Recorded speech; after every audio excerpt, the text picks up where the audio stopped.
बिस्मिल्लाहिर्रहमानिर्रहीम। अस्सलाम वालेकुम। तो बच्चों, आज का हमारा टॉपिक है what is a theoretical framework. देखिए, नाम से तो थोड़ा बहुत ऑब्वियस हो रहा है कि थ्योरेटिकल फ्रेमवर्क का मतलब होगा कि हम थ्योरीज को इंटरवाइन करके उनको आपस में जोड़ के एक कहानी बनाएंगे, जो कि कहानी रिवॉल्व करेगी आपके 2 या 3 जितने भी वेरिएबल्स हैं स्टडी के, उनके इर्द गिर्द। अब होता क्या है कि जब हम टॉपिक सेलेक्ट कर लेते हैं, जैसे हमने पहले बात की कि टॉपिक को किस तरह सेलेक्ट करेंगे पिछली वीडियोस में, तो अब उन टॉपिक्स में हमारे ऑब्वियसली टॉपिक से रिलेटेड कुछ वेरिएबल्स होंगे जिनको हमें आइडेंटिफाई करके उसके बाद उनको एक्सप्लेन करना होगा। अब वो एक्सप्लेन सिर्फ हवाई एक्सप्लेन नहीं करना होता, उसको हमने सपोर्ट देनी होती है कुछ इस्टेब्लिश्ड थियरीज के थ्रू। जब हम उसको इस्टेब्लिश्ड थियरीज के थ्रू सपोर्ट दे देते हैं तो उससे फ़ायदा ये होता है कि जब हमारा वाइवा होता है और जब हमें अपने उसको डिफेंड करना होता है अपने थीसिस को, तो हम अगले को ये कह सकते हैं कि फ़लाँ फ़लाँ थोड़े भारी से नाम लेके फ़लाँ फ़लाँ बंदे ने 1972 में ये कहा था, और उसके पेपर जो हैं वो 30,000 उसकी साइटेशन है पेपर की, और बड़ा ही कोई आलिम फाजिल बंदा था। तो वो जो आपका बैठा होता है इन्विजिलेटर या जो भी वाइवा देना आया होता है, तो वो फिर आगे से चुप हो जाता है। उसको होता है कि हाँ नहीं ठीक है, आप पढ़ के आए हैं, बेशक आपने उसका पढ़ा अलिफ बे भी ना हो, आपको सिर्फ उसका नाम ही याद हो। एनीवे, जैसे मैं हमेशा कहती हूँ कि रिसर्च इतनी मुश्किल है नहीं जितना इसको कॉम्प्लिकेटेड बना दिया गया है। तो मेरा बेसिकली काम, क्योंकि मुझे खुद रिसर्च मैंने टीचर से तो किसी से सीखी नहीं है, खुद ही इधर उधर से पढ़ पढ़ के जितना समझ चाहिए कर लिया। तो मैं चाहती हूँ कि जो हमारे मुल्क में स्टूडेंट्स हैं उनको अगर थोड़ा बहुत मैं अपना नॉलेज कन्वे कर सकूँ कि उनके लिए थोड़ी बहुत आसानी हो जाए अपने पेपर्स लिखने में, अपने थीसिस करने में, तो चलो एक कंट्रीब्यूशन हो जाएगी टुवर्ड्स आवर फ्यूचर रिसर्चर्स। तो मेरी एक छोटी सी काविश है। Anyway, getting back to the topic, तो आज हम बात कर रहे हैं कि what is a theoretical framework या how to write a theoretical framework easily. इसकी मैं आपको एग्जांपल दूंगी, एग्जांपल के साथ बात करेंगे हम, जो मैंने अपने थीसिस में थ्योरेटिकल फ्रेमवर्क बनाया था। वैसे आपस की बात है, इवन दो जब मैंने थ्योरेटिकल फ्रेमवर्क मुझे लिखना था तो मुझे बिल्कुल आइडिया नहीं था कि क्या होता है। जब मैंने गूगल रिसर्च की तो अजीबो ग्रीन किस्म के डायग्राम्स आ गई, आर्टिकल्स आ गए। ये कोई 7-8 साल पहले की बात है शायद। तब इतनी यूट्यूब पे वीडियोस भी, इतनी ट्यूटोरियल्स भी नहीं होते थे, और अब तो खैर हर तरह के आ गए हैं। एनीवे, तो मुझे बिल्कुल समझ नहीं आई थी क्या होता है, तो मैंने अपनी तरफ से बड़ा पढ़ पुढ़ के लिखा, तो मेरे प्रोफेसर को एक्चुअली मेरा ये चैप्टर सबसे ज़्यादा पसंद आया। तो फिर मुझे समझ आई थोड़ी बहुत कि किस तरह लिखा जाता है। एनीवे, हम एग्जाम्पल के थ्रू देखते हैं। अच्छा जी, अब मेरा अगर आपको नज़र आ रहा हो यहाँ पे थ्योरेटिकल फ्रेमवर्क वाले चैप्टर में सोशल मीडिया मार्केटिंग से रिलेटेड मेरा थीसिस था।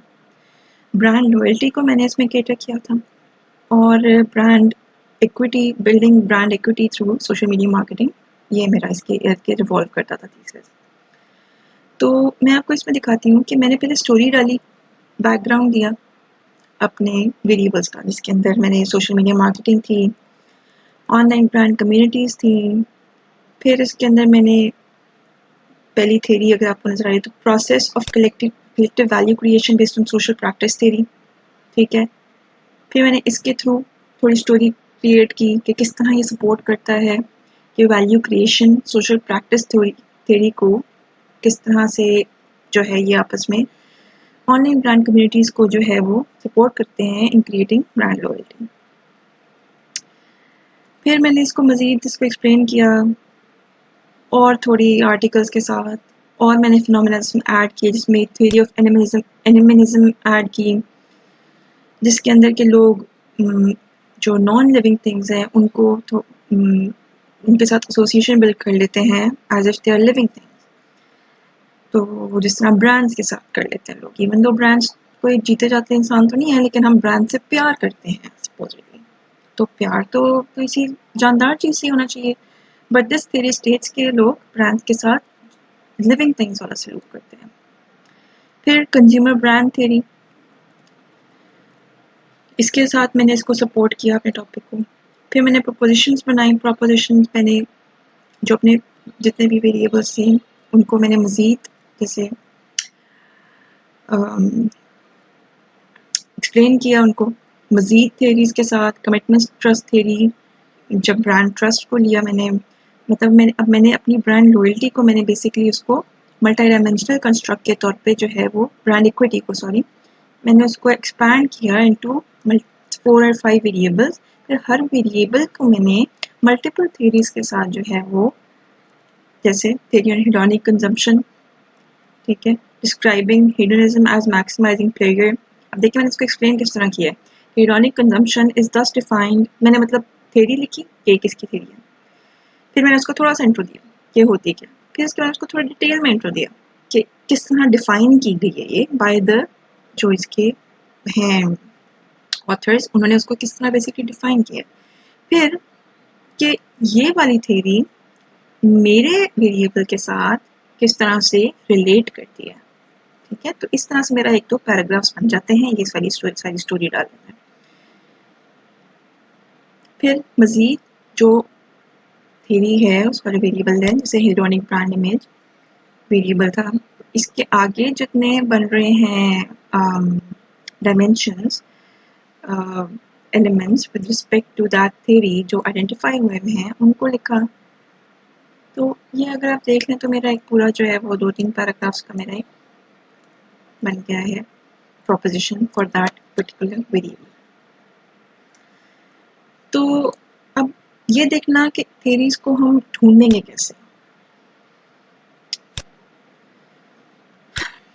तो वैसे तो बड़ा ही बेक सा तरीका ही है, लेकिन फिर भी बता देती हूँ, हो सकता है किसी को समझ आ जाए। Theories on brand loyalty. अब ये देखें, अब रिव्यू ऑफ लिटरेचर आएगा ऑन ब्रांड लॉयल्टी। अब लिटरेचर के अंदर मल्टीपल आर्टिकल्स होंगे, कुछ उसके अंदर एम्पेरिकल एविडेंस के साथ होंगे जिसमें उन्होंने उसको कोई सर्वे या क्वेश्चन वगैरह कंडक्ट करके उसको किया होगा एक्सप्लेन। अब कुछ होंगे जो प्योरली थ्योरेटिकल होंगे, लाइक प्योरली थ्योरी बेस्ड होंगे। तो ये आर्टिकल हमने ले लिया, इसकी क्या है, कोशिश करें कि जो रिसेंट आर्टिकल्स हैं, रिव्यू आर्टिकल्स जो होते हैं बेसिकली जो लिटरेचर रिव्यू करते हैं उस आपके इंटरेस्ट के वेरिएबल का, वो हमने डेट नहीं आ रही कब का है, एनीवे एग्जांपल ले लेते हैं। तो अब ये देखें कि इन्होंने इसका रिव्यू किया लॉयल्टी को लेके। इन्होंने आपको बताती हूँ इसके थ्योरी कहाँ बताई होगी। देखिए यहाँ पे उन्होंने इसकी डायमेंशन आइडेंटिफाई कर दी, आइडेंटिफाई 3 डायमेंशन की डेफिनेशंस ऑफ ब्रांड लॉयल्टी का comprising customers loss and gain time sequences of individual purchase and share of the market। तो समझना है कि ये तीन डायमेंशंस यहाँ से आ गई हमारे पास वेरिएबल की। फिर brand loyalty is related percentage of purchase devoted, purchase brands, number of different brands purchase. मतलब अगर आप देखें तो आपको लिटरेचर रिव्यू में जो ऑलरेडी कंडक्टेड लिटरेचर रिव्यूज होते हैं, रिव्यू पेपर जिनको कहा जाता है, उसके अंदर ही आपको सारे अपने डायमेंशन, अब उन डायमेंशन के साथ साथ आपको उन डायमेंशन को सपोर्ट करने वाली थ्योरीज मिल जाएंगी। जैसे इन्होंने ये वाली एकर की, I don't know how to pronounce his name correctly, लेकिन एनीवे इसकी थ्योरी थी ब्रांड इक्विटी की। अब ये एक थ्योरी है, ये प्योरली एक थ्योरी है जो कि सपोर्ट करती है इन सब वेरिएबल्स को जो कि ब्रांड इक्विटी से रिलेटेड है। ये देखें, conceptual definition and developer measure of brand loyalty 4 categories। ये कैटेगरीज बन गई।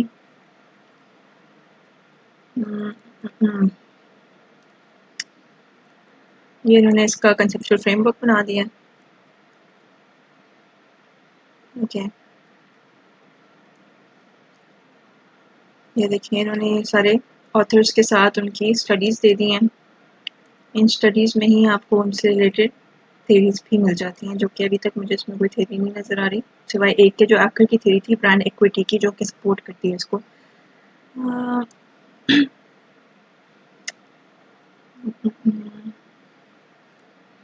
अभी देखिए ये एम्पेरिकल पेपर्स हैं। ये स्टडी कंडक्ट की ऑन ब्रांड स्विचिंग की, अ,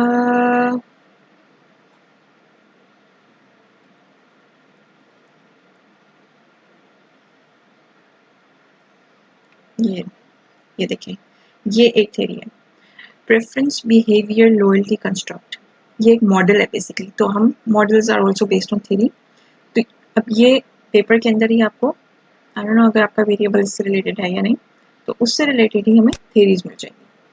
तो जब आप एक पेपर खोलते हैं थ्योरी का, फॉर इंस्टेंस हम अगर ब्रांड इक्विटी की थ्योरी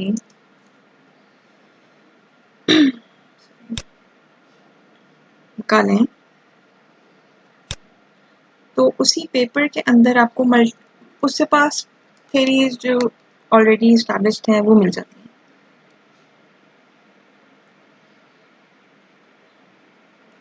लेकिन यहाँ पे अगेन आखिर की बात हो रही है, दैट मीन्स कि ये एक इस्टेब्लिश्ड थ्योरी है जो कि हम मार्केटिंग की बुक्स में पढ़ते हैं। मैं आपको सिर्फ एग्जांपल दे रही हूँ।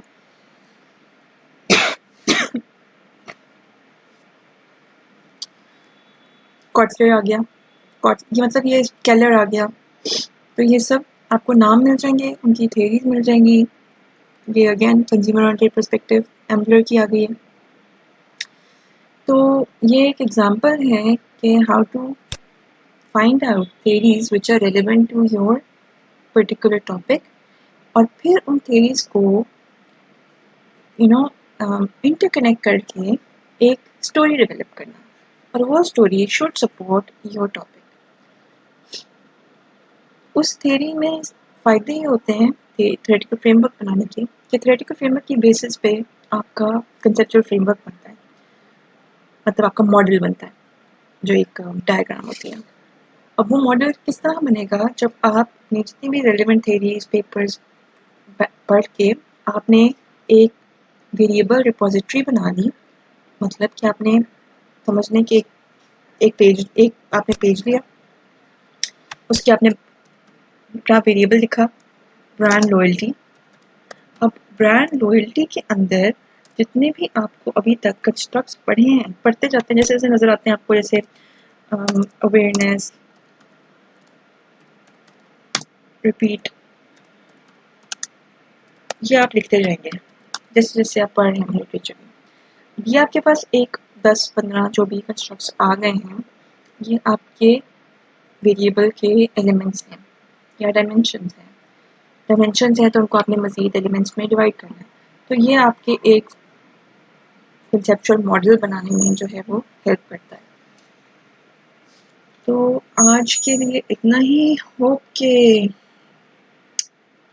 हमें आपको थोड़ी बहुत हेल्प कर कर सकी होंगी मैं in understanding a theoretical framework. तो बाकी नेक्स्ट टाइम, गुड लक, अल्लाह हाफिज़।